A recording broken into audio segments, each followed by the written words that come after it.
Hello friends, green leaves വിത്ത് കുക്കിങ്ങിലേക്ക് എല്ലാ കൂട്ടുകാർക്കും സ്വാഗതം.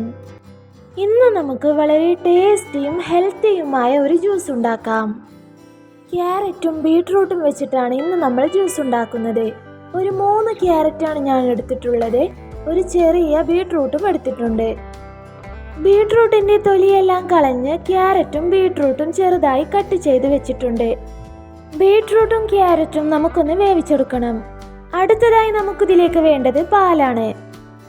1/2 ലിറ്റർ പാല് ഫ്രിഡ്ജിൽ വെച്ച് നല്ലതുപോലെ തണുപ്പിച്ചെടുത്തതാണ്.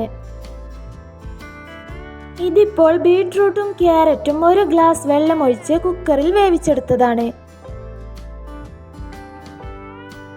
ഹൈ ഫ്ലെയിമിൽ 2 വിസിലാവുമ്പോഴേക്കും കുക്കർ ഓഫ് ചെയ്യാം. ഇതിപ്പോൾ ക്യാരറ്റും ബീട്രൂട്ടും നല്ലതുപോലെ തണുത്തിട്ടുണ്ട്.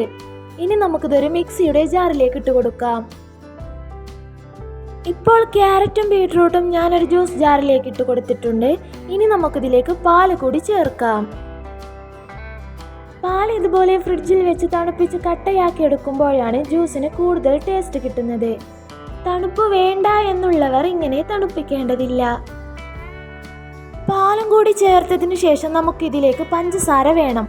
പഞ്ചസാര നമ്മുടെ ആവശ്യാനുസരണം ചേർക്കാവുന്നതാണ്. ഞാനിപ്പോൾ 2 ടേബിൾ സ്പൂൺ പഞ്ചസാരയാണ് ഇതിലേക്ക് ചേർക്കുന്നത്. ഞാനിതിലേക്ക് ക്യാരറ്റും ബീട്രൂട്ടും വേവിച്ച വെള്ളം മാത്രമാണ് ഒഴിച്ചത്. നമുക്ക് വേണമെങ്കിൽ നമ്മുടെ ആവശ്യാനുസരണം വെള്ളം ചേർക്കാവുന്നതാണ്. ഇനി നമുക്കിതെല്ലാം കൂടി നല്ലതുപോലെ ഒന്ന് ബ്ലെൻഡ് ചെയ്തെടുക്കാം.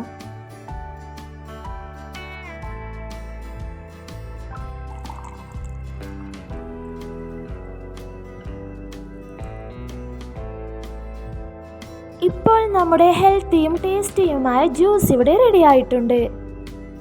അപ്പോൾ ഇനിയും നല്ല നല്ല റെസിപ്പിയുമായി മറ്റൊരു ദിവസം കാണാം.